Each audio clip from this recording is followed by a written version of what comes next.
So yeah, let's just let her rip. It's good to finally talk to you. I've kind of kept tabs on your rock and roll music over the years, and I've Yeah. heard good echoes about you through the years. So Well, that's good. it seems like you're in a solid place. You're still at it, and it's good to see you in real life. Well, luckily, Brett, I have no other skills. So I've really had no fallback plan my whole career. So you said music, has basically been it. And I feel bad for people who have fallback plans. I have a lot of friends who are way more talented than I am, but they also had more skills.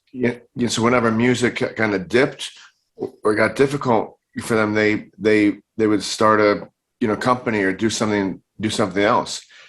I've really had no other fallback plan. So in some way that's helped me kind of maintain a career, because when I went through, as we all do, lots of dips in music, Yeah.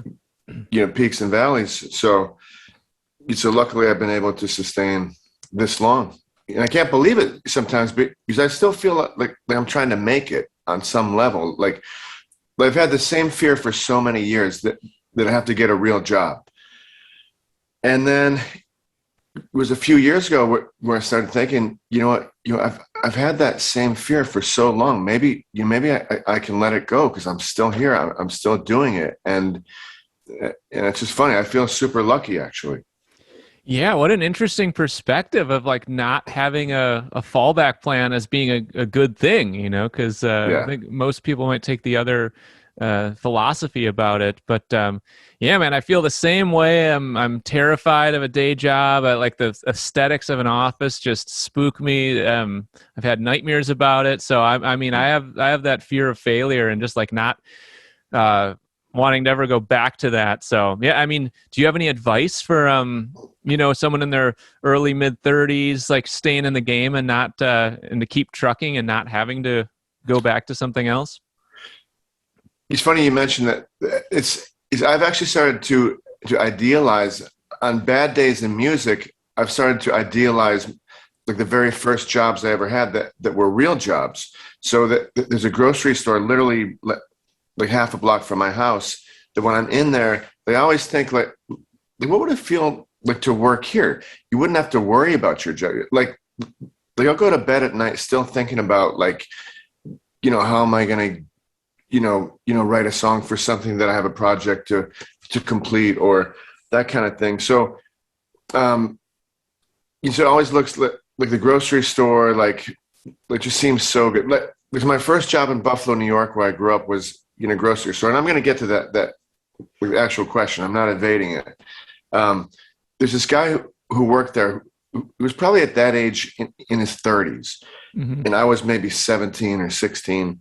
And so I think he was literally high all the time. He was the produce manager.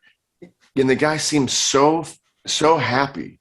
Yeah. And so I'd always look at him and think, why is he so happy? And he had no responsibilities, like he was single in his 30s. He was like no kids. He didn't own a place. He rented a house that became like the supermarket's after party all the time. And he just seemed so happy. So I sometimes fantasize about that. But for a 30-something who's trying to kind of avoid the quicksand in music and kind of plant your feet on solid ground, I think that I always look at it as just, how do you monetize anything? How do you monetize the talent? How do you, if you write poetry, how do you monetize that? And so that's how I've always looked at music, not in such a cold context, but just like let the art happen first, then think of how to monetize it. Right. So you finish a song and just think about where could this possibly go? So music has always been like a feast or famine, as you said. What about when you hit the points of having more of like a famine? What did you do to monetize other avenues of music outside of the traditional realm of touring or gigs? Well, it depends. Are you talking kind of pre-COVID or during I think pre-COVID. Like lockdowns? Pre-COVID. Well, it's funny. One of my first managers, this guy Ralph Jacqueline in Boston, he was great. So I toured with the band for a decade. That was my first this is my first introduction into the music business. We started out not even thinking of it as a career, and then we signed a record deal maybe 6 months into being a real band. Oh, wow. And that was like a major indie deal, and then we signed a major label deal a couple of years later. So we had the kind of actual, label behind us. But this manager was with us before we had money at all. And so he would always have a knack for finding a weird, like, corporate gig where it's like, guys, you're playing the opening for Sam Adams Light. So we played a party and made maybe $5,000 for. What about hey, Klaus Tauser Fake Beer? Did you play that opening? We've never played that opening, but I am available for whenever that opening takes place. So I think that I kind of followed that lead through time, where when things get hard, you just try different things, and so I've, I guess on my back burner, I've always thought that things get really hard, I could teach lessons. Not that that's bad at all, but it's just like, I know I suck at it. Like, teaching lessons. If I was good at it, I would do that. But so just kind of playing like corporate gigs, private gigs, stuff like that. And now during COVID, I started doing a lot of backyard shows and selling like handwritten lyrics that I'll sign for people. And then I'll do like I was doing Cameo before Cameo became a thing, through my own website. So dedicating a video dedication, give a song to somebody, and then I do these barbershop quartet messages for people where you got to sing happy birthday to you in 4-part harmony through this app called Acapella. I saw that on your site there. Yeah. So just little things like that. But fortunately, like, I think for me, I've been super lucky to have some licensing stuff happen, like songs in movies and TV shows and stuff like that. I've always had a very, like, it might be a very small touring base, but very reliable. So it's always been the case where I could show up in Wisconsin or show up in Minnesota or wherever. I'm thinking Midwest because of your Central Standard Time. I'm a Milwaukee boy, so I know. Nice. Yep. That's awesome. So I've always had like a 4-tiered kind of income strategy for music. So gigs, then selling music, then corporate shows. Tell me about that. I'd love to hear a good, like, corporate event soul crusher story, because those are the weirdest gigs ever. Well, let me scroll down here. I have a whole I did one maybe a few years ago. It wasn't a corporate gig. It was for somebody's birthday.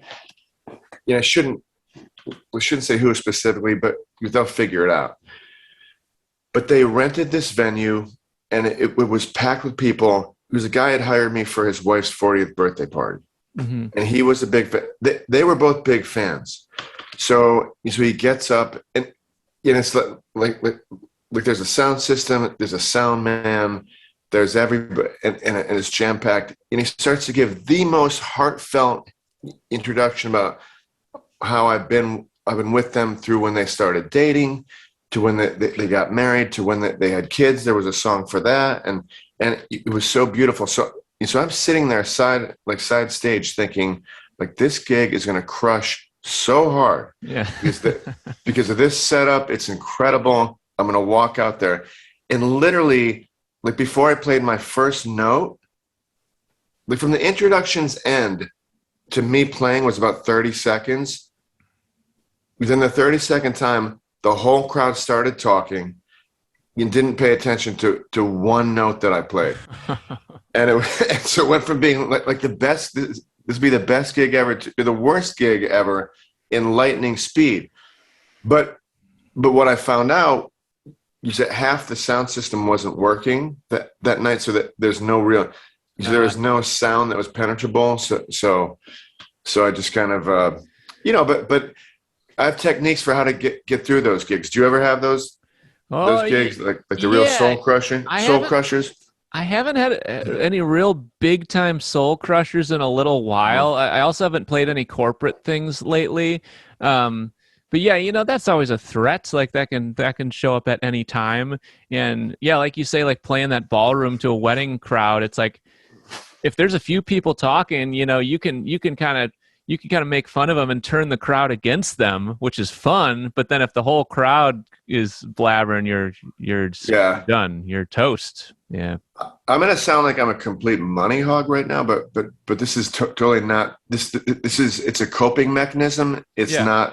It's not what I actually believe in, but there's sometimes when if I play a gig that's a soul crusher, as you so perfectly put it, I'll literally start counting dollar bills in my head while I'm singing. I'm like, I just made so Yeah. for that song, do another song. That's 200. Yeah. Then I start picturing what that could buy me. Like it could buy me like 10 weeks worth of baby food, or it could buy my dog like a great toy. And you start to go with that kind of thing. Oh, So so you're thinking of gifts for others. Nice one there, Trapper. always, yeah, Yeah. absolutely. I had another soul crushing gig for Citibank, and this was a few years ago. And I probably shouldn't have said the bank's name, but it's okay because I'm not bleeping it. they're right. I know. No, nobody there noticed I was playing. The girl who booked me was a big, longtime fan of mine, and she literally set me up saying, Chris, just to let you know, no one's going to listen to you today. And so I was like, that's fine. I mean, if you're prepared for it, It helps when to have the warning, the memo. Yeah. totally. And then sometimes to just be background music now for me is great fun. Just to not think I don't have to perform. I can just sit and play songs and not think about anything. So that's fun. But then you always meet the people like after the soul crushing gigs. Like there might be like 4 people listening. And at that Citibank one, I had like 3 guys walk up to me immediately, and so the first guy said to me, "Chris, that was a great gig you just played." And just to let you know, they didn't say it in these exact words, but he said, "Chris, I'm very successful." Yeah, Then yeah. the guy next to him said, "Yeah, Chris, you did sound awesome, and just let you know, I'm very, very successful." Yeah, As yeah. if to imply he was a little bit more successful than the first guy. Then the third guy said to me, literally, he said, "Chris, not to brag, but my success completely eclipses these 2 guys next to me. I'm more successful than these two guys combined." I always have very like introspective thoughts at weird times. I always say those thoughts, whereas most people don't say them. So I said, "You guys ever think about the fact that all of our combined success right here, right now, is completely meaningless because we're all just going to die in the end?" And then I walked away. And I bet that was a come to Jesus moment for those suit guys, you know? Possibly. Yeah, yeah. I'm sure I could see their wives like at home drinking wine, like pissed off, like, oh, sucks being married to this guy. Yeah. Guster was in town the other night, and I took Oh, Ryan, their singer, out for food, and we played ping pong, like some heated ping pong matches at nice. the old Puddler's Hall, which is like the oldest beer hall in Milwaukee. Awesome. But he was telling me he got this call, and I'll try to do my best to paraphrase the story, but it was really interesting. He got this call not too long ago, and it was someone he knows who throws corporate events, and he's like, Yeah. "Hey, Ryan, I got this gig for you. Bezos is going into space, and he wants to have a party before he goes into space." And so he's like, "Wow, this is like the richest man that's ever lived. He has more money than anyone's ever had in the history of human beings. Like, what does this pay?" And the guy's like, well, it doesn't pay anything. There's no budget. We'll let you meet the Nice. astronauts and all that shit. So Nice. he's obsessed with space, so he flies out there, and and he's meeting all the astronauts, hanging out with them, and they're cool. But then there's all these Bezos handlers hanging around with clipboards, and they're like, okay, now at 4:53, Jeff's going to come out of that door. He could come out between 4:53 and 4:59. Whenever he comes, just be ready to set up the music, be ready to play by 5:02. And everyone's like nervous. They're like, oh my God, Jeff, here comes Jeff.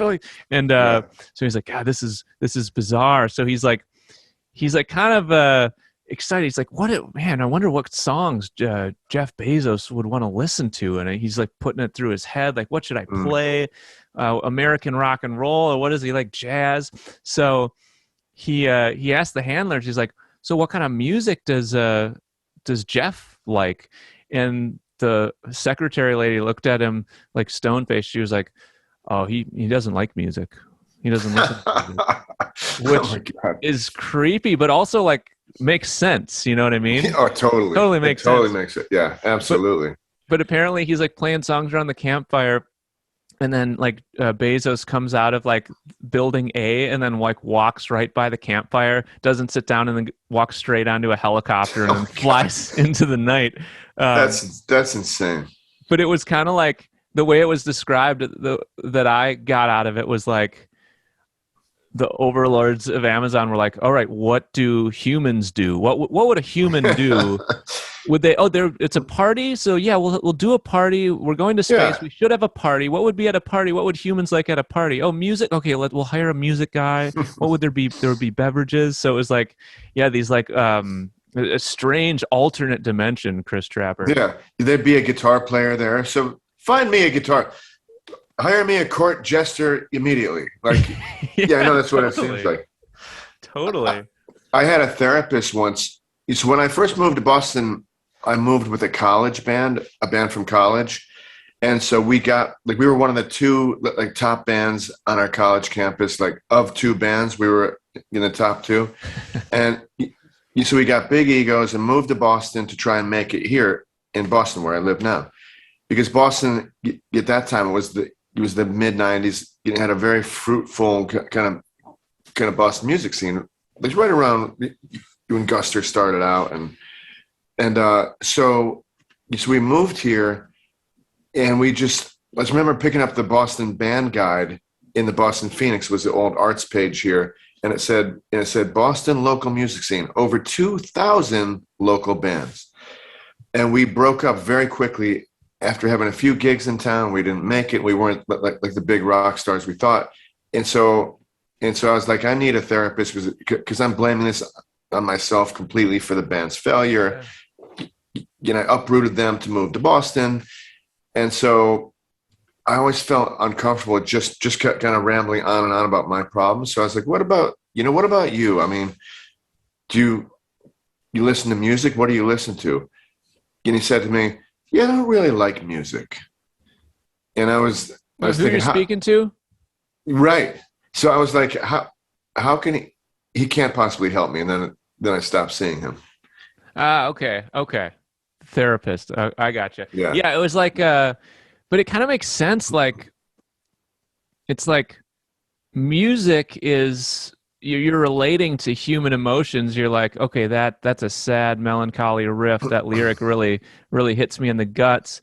It's like, why would Bezos listen to music? Like, why would he? He's probably not picking up on those like human emotions in the song. Yeah, he's off on a whole nother planet. Yeah, he's not feeling it. But Guster has a great song called Satellite. That's my favorite Guster song. Mine too. Yeah. You said, I would have thought that would have been a good song for him to just walk out of the spaceship and just hear that song right away. Perfect. But yeah, you get that somebody's on such a different dimension, and they can have anything at the snap of a finger. So his struggles are probably completely different from anybody else's. Yeah, I mean, it's a numbers game of like just conquering more digits. So like a nuanced indie rock riff probably isn't going to do much for you. Yeah, exactly. This was funny though. I was like, so did anyone like know who you were at the NASA thing? He's like, no one knew me. But then when I got in, this is Ryan from Guster speaking. Yeah. Then I got into the spaceship, the training spaceship, and the guy like guiding the the ship, he was like, he looked at me, he's like, he pulled out his phone, he's like, here's a picture of you and me from when I was 15. I'm a huge fan. So this guy That's from awesome. NASA was like a big Guster fan. It's cool. Oh, that's so cool. That's Yeah. awesome. Did you have like a moment, kind of like a holy shit moment where you were like hitting kind of a famine in music where you're like, oh no, like this is this is like the bottom. I need to pick it up. I need to step it up. I need to do more. I mean, I think that happens on a consistent basis, and there's been a few times where fans have stepped in and helped out with the budget for a recording or something like that. Like there's a point with my band, the Push Stars, that we were about to break up. It was probably 2003 or 4, because we had basically, like, I think we just gotten dropped by Capitol Records, and so, but we were still touring, but it wasn't like we had a few markets where we had people showing up, and then so we literally go from one market where we were, bona fide kind of rock stars, to the next town where nobody knew us. And if your self-esteem is not balanced, then going through that's, can be really weird. Mm-hmm. And so we were being sued by somebody who worked for us, and we'd also were on a tour like just not doing well. So we were about to break up, and then a fan of mine said to me, "Hey, if you ever want to record a record, I'll give you money for it." And I think he'd come into money through the internet boom or something. I forget what it was. I never understand like real jobs at all. But so he gave us a check for 10 grand. We were done at that point in time. And so I wrote a batch of songs. We went to the studio. We recorded it with an old friend of ours who had just worked for Matchbox 20's record, one of their records. So when we finished our record, he passed the record to Rob Thomas. Nice. Who ended up loving it. And so Rob was like, I want to bring these guys on tour for us. And that's when Matchbox was like really doing super well. I mean, they do well now, but we literally went from breaking up to being like, we need to get a bus quickly. We need to get a crew. We need to prepare for playing hockey arenas. Wow. At the same time, we had a song, "The Devil Wears Prada," that Meryl Streep movie. So it literally went from being like we're done, it's over, like we're being sued, to no, we're doing well, and things are going great. So how you balance those two phases is an interesting process. Yeah, I mean, that's just a great story and a great testament to anything, and just like sticking around, like staying in the game. Because yeah, I don't know if there are, I don't really think there's like overnight success type things anymore, but there are like events like that can kind of help move the needle for you and get you back on track. And yeah, there's always like a little trail of like candy to the end of the rainbow. There's always something to grab onto if you stick around. Yeah, I just remember I was playing tennis with my nephew, visiting Buffalo, and when I'm in Buffalo, I go back to being a little kid, and there's not that much confidence within me, and I got the phone call, like, you want to open for Matchbox 20. It's almost like they had to check my phone and see if like could have been hearing things or something, because it just didn't seem it didn't seem like it could possibly be reality. Yeah, no shit. That's crazy, man.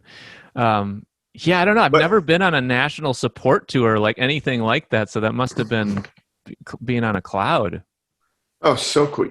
Yeah, we went from being like the janitor's closet is the dressing room to like which kind of lobster do we get in catering backstage. It's just see like the different levels. But you're back to the last question though. During that lawsuit, I sunk into the deepest hole where I could barely get out of it. Like where I was reading contracts that I signed like 10 years before, and just trying to dig up dirt and so all negative energy, all like a waste of time. You know what I mean? So I imagine mental health wise, that was dark. It was very, very dark. The only people who could really get me out of it I saw I have a brother who lives in Los Angeles, and then we actually played Buffalo during that lawsuit when I was. So I think my father was dying at the time, and I was being sued. All this negative stuff. We played Buffalo, and we do well there in a little kind of diving rock club called Nietzsche's, and it was a good crowd. And right towards the end of the show, like towards the encore, I start to smell something on stage that's horrendous. It's an awful smell. So I look at my bandmates. I'm like, you know, how bands have the kind of subliminal. Yeah. You can turn like you know, did you just fart? Like Yeah. they were asking each other if the other one farted. Then you start to see the crowd disperse. Oh But my the crowd's God. leaving. It turns out Mid-set? this is right towards the encore. Okay. So Gotcha. the right, I think maybe the last song or first encore or something. It turns out my brother had dropped a stink bomb in the crowd. Oh no. So it's people were worried there was a chemical attack because it wasn't that far after September 11th, Oh and shit. it's one of those things though. But it was the first time that I had laughed really since the lawsuit. So in a certain way, my brother is a constant prankster, but at the same time, somehow that brought me out of the kind of deep funk that Oh wow. I've been in for the whole lawsuit. The man clears rooms for a living. Exactly.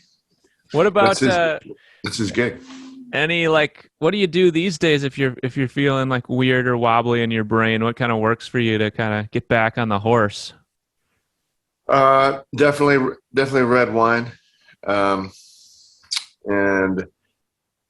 I mean, it just depends. Like I can barely remember kind of stuff pre-COVID now because it's like my lifestyle has been so different. Like in 2019, I did 162 shows, and then obviously last year I probably did like 60 or 50 Yeah. or 60. So my record. I mean, so now when I've been traveling, I'm just so grateful to be doing what I love to do that it's all good. It's all. Even a long drive that's ridiculously long for one show, I'm like, I'll take it. Yeah. I'll take it. I'm happy with it. Man, So, 160. What I mean, is burnout an issue for you, or are you pretty just durable in that avenue? I'm pretty durable. Like I just love like I literally love every aspect of touring. I love long drives. I love hotels. I love meeting new people. Like that's always fun for me to hear people's stories, and I could never hear the breadth of stories that I get now if I didn't have my job. Because maybe if I were, I was going to say more famous, but famous at all, then I probably wouldn't talk to as many people as I get to talk to now, because now I'm playing small places where I can do a meet and greet after the show and get people's stories. So that's something I actually really missed during the lockdowns and like places being closed and stuff like that. Yeah, you do have that luxury of you know, if you're not on those grandiose tour bus tours where you're just on the bus asleep after the show, it's like we're in town tonight. We get to hang. Like you end up at Uncle Larry's down the road, smoking a cigar next to a cow farm, and he's giving you like his organic beef that he raised himself or whatever in Columbus, Right. Ohio. It's pretty cool. It's like there's no ceiling to how weird it can get in a good way or a bad way. But Definitely not. even especially go ahead, yeah. especially if you spread your roots geographically. Like I do well in like Edmonton, Alberta, and Calgary, and just to meet like the different cultures and like I had no idea that Edmonton was like a Western culture. So country and Western music there is huge, and Really? rodeos there are huge. And so you get to know the different cultures, and that's super interesting too. And it kind of like actually during like like so last summer 2020 when I just decided like I needed to play. Like first I was pretty happy being home. Because I haven't been home much for like 2 decades. So it'd be Yeah. nice if I get to experience the house that I pay for and get to know the kids that I, you know, procreated. And and so after a few months of that, I was like, okay, cool, I'm set with this. You know, I need to play and I need to be out there. So I started booking these mostly these mostly backyard shows, I love but it. Yeah. it'd be in different state. It's not glamorous. You know, it's a lot of stuff where it's like, okay, Chris, you're gonna walk over and set up next to the shed. You don't want to sidestep that dog shit there. We'll Oh clean it yeah. up later. Yeah. But put your speaker next to that. Your guitars are fine. So not glamorous, but the one interesting thing was like I just got to see how every state was dealing with COVID very differently. Because you go from like a red state to a blue state to a red state to a blue state. Yep. And so, you know, I would never have gotten that sense if I had a different job. But because I was out there in the country at the rest areas, at the gas stations, that kind of stuff. So you said I go from one state that was like completely locked down to the next that was completely open, and it was just very interesting. Yeah, man. I'm not making a political statement here Sure, sure. at Yeah, I all. think that is, you're right. It's not always glamorous like the alternative kind of DIY circuit or making your own Mhm. party or making your own show. But I mean, I've been like all my coolest music experiences have a lot of them have come through just getting weird with it. And like I remember like we played in Austria, and like on the eastern side of Austria, I was like hadn't been there before, so it's like didn't make sense to do a club. And this guy threw a party in like this rural like barn that was built in like the 1700s in a field in Austria, and it was like it was amazing. It's like we had, Uh, campfire it's and so cool. and up till 2 a.m. riffing and we're jamming guitars with guys from Istanbul and Australia and Yeah, Norway, and the guy's got a sauna behind the barn. So it's nice. if you're in the mood to hang, it can really be something. I'm not like a natural extrovert, so have very limited kind of hang time stamina, but Yeah, when I'm on, it feels good. yeah. I mean, my band would actually we toured with Guster a few times, and so all those years touring at the start, like with the band. I mean, like I never thought of us as a big drinking band until I became not a big drinking person. Then I realized like, oh, we were definitely a big drinking band because I'll have people approach me all the time where they're like, yeah, you came back to my kitchen and we broke out like guitars, we were pounding shots, we were playing songs, and every time you play a Creedence song, we'd take a shot, whatever it was. And I literally have no recollection of it. Yep. Like, so I'm hoping that someday when I'm on my deathbed, all those old scenarios will come back to me. Yeah, you think Where it's true where like right before you're about to die, you witness everything that happened to you in a split second? uh, it'd be interesting because there's definitely certain days that I definitely want to relive, and I want to relive seeing my children young and when they still like me, and like that kind of just certain days when you fell in love for the first time, and so you do hope that you could get. I mean, I think it'd be really cool if you could go could I go back and relive September 15th 1993 and see what just relive what that felt like or whatever, just like when I first decided to make a living at playing music or that kind of stuff, just Yeah, those well, days.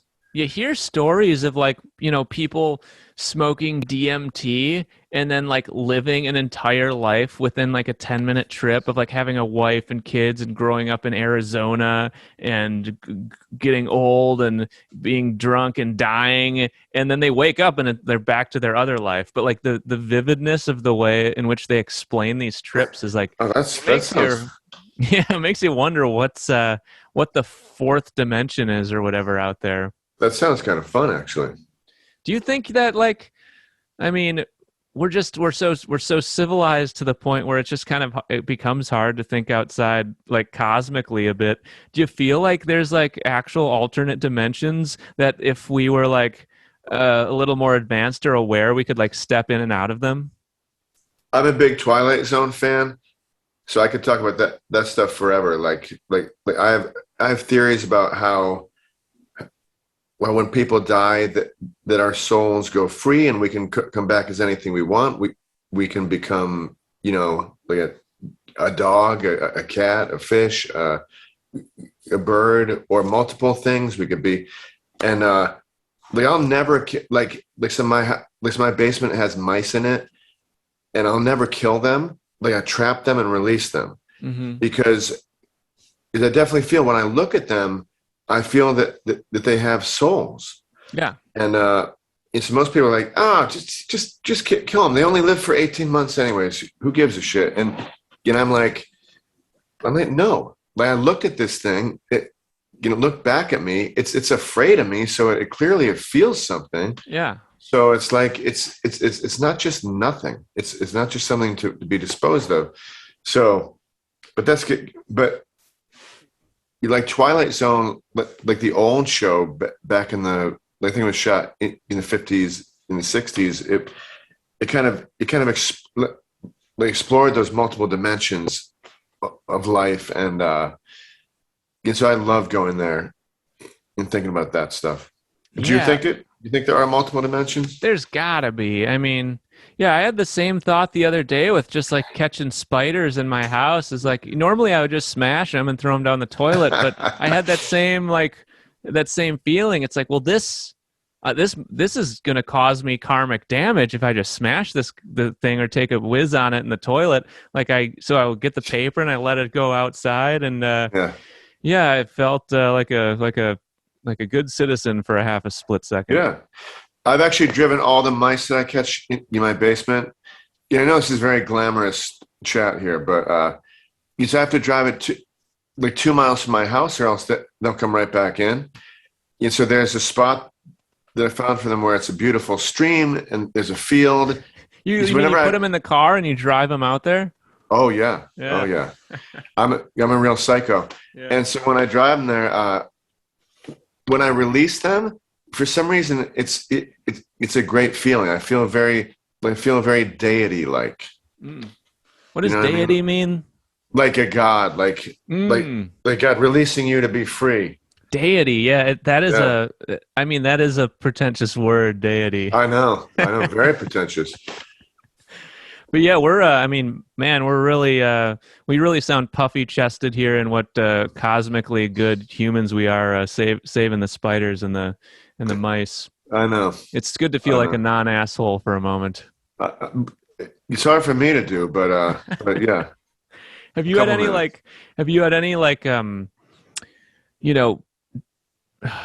daunting realizations in your adult life of like dumb shit you did in your past, where you're like, oh no, I need to like get on the phone and like call this person and like make it right? I mean, that's a great question. I do, but I probably haven't done it yet. But there's certain things. Like I said, in that whirlwind of a decade of the rock and roll lifestyle, like I think that what happens is the energy comes to you. Yep.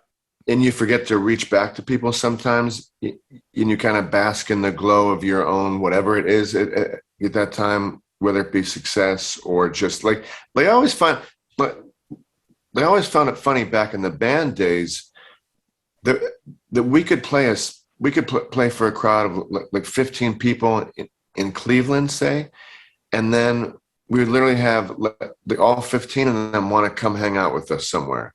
Because I think a band represents like a team. And so people want to be a part of the team and want it to win. So they want to jump on that train kind of. So I think within that context, I don't think like I had as much gratitude looking back on it that I probably should have back then. Yeah. And part of it is just proximity and timing, where where you're in one town this night, then you forget it the next. But also it traces back to your own self-esteem issues, because like you realize that those people who wanted to be on your train this night are on somebody else's train the next, or love another band the next day, or that kind of thing. So yeah, I definitely have made a lot of mistakes. In some stuff, so most of it is kind of water under the bridge, though. Yeah, good. Ultimately, Yeah, there is like it's what shocks me and blows my mind is like that I never would have known about the road is like how friendly it actually is. Like people like want to help you, like the acts of kindness people have done for us. Like I would never be able to repay all the people that like helped, hosted yeah. us lodging, fed us dinner, like got us out of a jam when our car registration papers were faulty in Germany, and we got to go to the DMV like 4 times, and like they like took a day off of their work to like speak German for us, and just Oh my like, God. Yeah. I mean, I've always been just mind blown at the lengths people will go to. I remember there's this one time I lived in Asia for 2 years, and we had like Oh, cool. we had a band, and we played a lot of weird shows and weird venues around Southeast Asia for 2 years. But we had played this gig in Cambodia, and it was like this weird, creepy, crusty bar with old ass expats, like clearly like prostitutes coming in and out. Hmm. And it was just kind of a weird gig. I didn't really think much of it. There was like a few indie music fans there too, but like 5 years later, I played this gig at the end of a long and pretty brutal tour. I played this really cool gig in Drammen, Norway, and this blonde kid comes up. It's beautiful outside. The sun never goes down. Summer. This blonde kid comes up. He's like, "Hello, Brett. I am Lars, and it's good to see you again. I was at your show in Cambodia 5 years ago."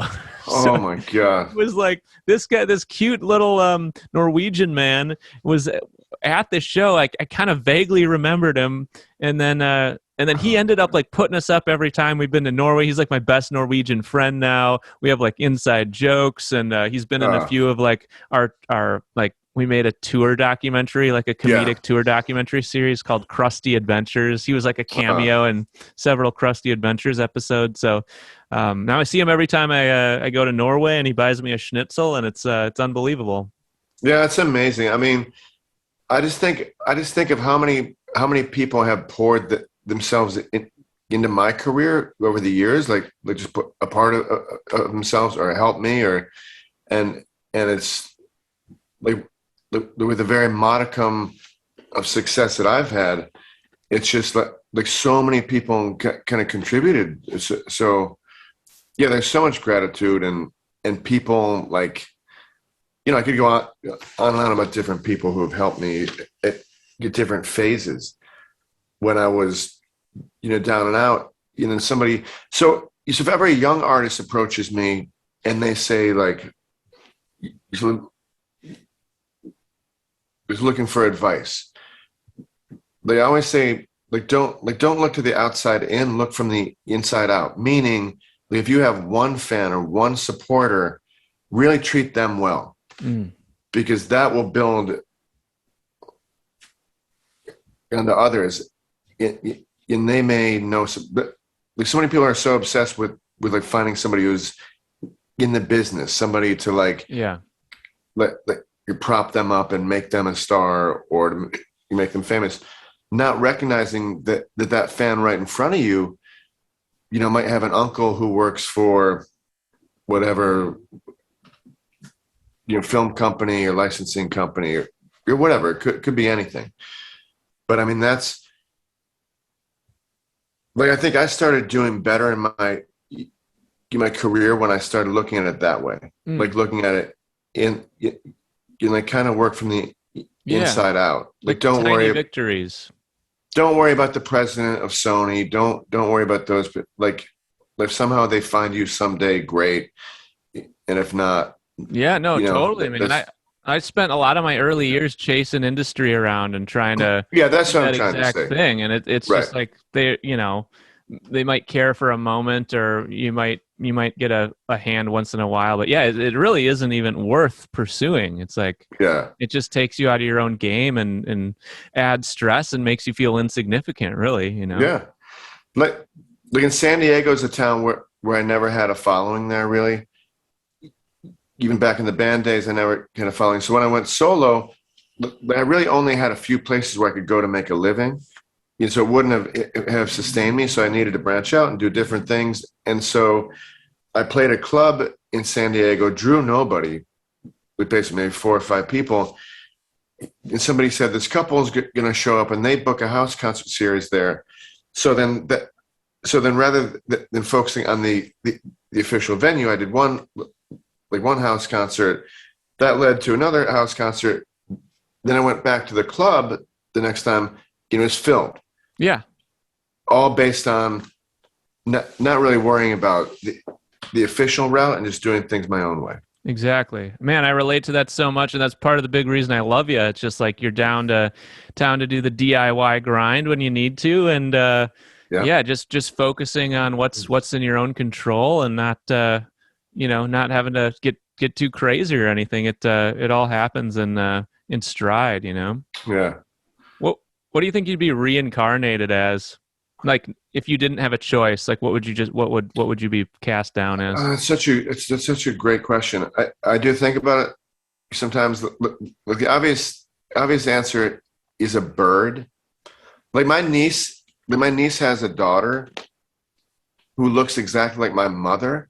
Like to the point that sometimes she'll be looking at me, and I feel my mother's spirit. It's the weirdest fucking thing. Mm, And so I don't know. Like I just don't know how it works yet. But there's something to the fact that the DNA is in itself, in a certain way, reincarnation, because you'll see your grandfather's uncle's brother in your son. You know what I yeah. mean? But I think I'd like to come back as a possibly a raccoon That could be solid. or a squirrel. Yeah, every day is an adventure. I think squirrels have a great time. I live on a squirrel haven street. I mean, they're chasing each other, they're doing sex, they're finding nuts, they're hiding the nuts, they're eating nuts. I mean, it looks like a great damn time. Looks like a freaking party. They don't have video games. They don't have like they don't have cable, but yet somehow they have fun. Yeah, they can basically fly. It's crazy. No It is crazy. WhatsApp, no Airbnb, you just Yeah. sleep on a stick. I have a dog who he's a squirrel chaser, obsessive. So sometimes late at night we'll go for a walk around the neighborhood. Since there's no traffic, I'll put her off the leash, and she will literally chase squirrels like throughout the neighborhood, like from house to backyard to front yard, back to the backyard to the front Is she a yard. squirrel murderer? No, she's never caught one, which I Ah, think is the bane of her existence. Like she's so yeah. frustrated by it. She's like, I'm gonna get one this time. I'm gonna get one this time. But she's fat. She's like half pit and half lab. And But lives she a just fulfilled life in that regard. yeah, absolutely Chasing the dream, baby. chasing the dream, but never catching it though. That's the problem. That's Yeah, where I but feel that. like I don't know. Maybe you and I, maybe we don't want to catch the grandiose dream. Isn't that a trap? Well, which ties you right back to my first statement that I've always felt that I'm still trying to make it, and it's funny because I don't see that I have made it. I recognize where I am in the musical spectrum, and you can see that in the venues that you play or your Spotify numbers or that kind of stuff. But in other people's eyes, like they think I've made it. You know what I Right. mean? Yep.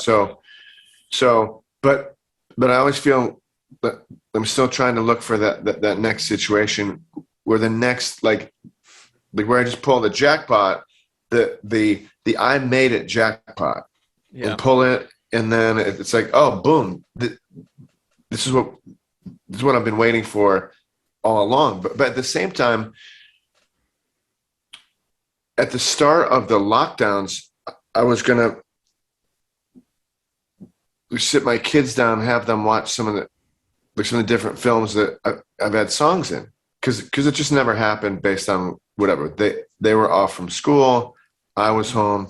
So we start, and so I was like, I said, wait a second, I have a bunch of movies with my songs in them, but I never think about that. But just to think of that, like I would have been super lucky if I'd gotten one. You know what I Mm, mean? Like I would have, like just incredibly fortunate. So it's like you said, no matter what you achieve, it's never enough. mm. Yeah, I mean, what do they say? It's lonely at the top. You never want to get to the top, you know? Like, can you Yeah, imagine being like a pop star at the top of the world? Like, I mean, it must be kind of tough to be Bruno Mars. It's like, all right, now we have to do another stadium tour. I have to sell more tickets than last yeah, time. I can't yeah. lose. I can't have my numbers drop. It's like, man, like the pressure at the top. Meanwhile, we're able to like after a gig to 84 people, we can go, drink a beer with Uncle Bert and throw a fishing pole in the line and do some night fishing off the dock in Wisconsin. It's That pretty sounds fun. good. I think Yeah. actually, I think I'd probably be reincarnated as like an overweight, out of shape, Mountain Dew drinking like Wisconsin guy named Bob who just sits on a dock all day and fishes. Like I really feel at home in those my whole family's from northern Wisconsin. All my Yeah. uncles are like these blue collar guys with beer guts and Uh, mustaches, and it's like I relate. I really feel at home in those pubs yeah. and just in those fishing at 6 in the morning and like throwing a worm on the hook and trying to catch a muskie, and it's that's a world I could see myself being reincarnated as in. Yeah, you never know. Maybe you will be. I mean, you know, uh, uh, I always think about what if we could live 20 different lives where you could be somebody else, live someplace else, I have a house in the suburbs outside of Boston, but I always think about what if I got a place downtown? I'd like that. That'd be super fun. And then what if I had a beach house? I love the beach. That'd be super fun. But this town is super cool. Minneapolis is a great city. I would love to Yeah, live there. yeah. There's so many places that so I guess touring is actually a good way of getting to experience those things in like blips. But Yeah. you know, The fun never ends, Chris Trapper. Well, this has been an oh, awesome episode, man. Oh oh, yeah, go ahead. good. You got a thought bubble there? Let it rip. Oh yes, I always have thought bubbles. Yeah. I was thinking recently, like somebody was asking me if I ever had a hit song, and if there's a so I said no, I never have. No, I mean, I've had a couple things that did well. I wrote a song for a band in Canada that was a hit there, and then I had a couple things, but no bona fide hit. Like nobody shows up at my shows like waiting for the one song. But I always say that there's a huge benefit to that in that people don't show up for one thing, so I basically play whatever I want, Mm. and people it's like they might want to hear a couple songs, but there's not a thing that like I have to play this, I have to play this, I have to play this because on our first label deal for my band, there was an '80s band. I won't say who, but they had a huge hit in the '80s, and so one of our things was going to their show as a new label signee. They were veterans, we were the newbies. And so we went to their show, and after they played their one hit song, most of the crowd left the show. Oh yeah. And my heart dropped. I was like, holy shit, that would feel horrible. Like Yeah. the only thing people want from you. And I got to open for John Prine one time, and he was like my idol Yeah. for many, many years because he like nobody went to his shows for one song. Like they went for every moment. Yep. That's my kind of dream would be to develop that kind of career and that kind of catalog. Yeah, man. That's great. I mean, you're doing it. Yeah, well, hey, awesome to riff with you finally. It's I know, I I know. really I dig what you're doing. I relate to you in a lot of avenues, and we'll have to keep it going and drink some coffee in real life. Where are you based again? Boston, Massachusetts. Boston. Yeah, yeah. Yeah. Okay, we'll get out there once a year, hopefully. Let's So. go fishing in Wisconsin sometime. Yeah, man, I'm the guy. Hit me That'd up be when you're coming cool. to Wisco. We'll That'd be hang. awesome. I'll give you. We'll play a ping pong down at the old Puddler's Hall. All right, man. Awesome. All right, Chris Trapper. Much love, much Good to see you, respect. Brett.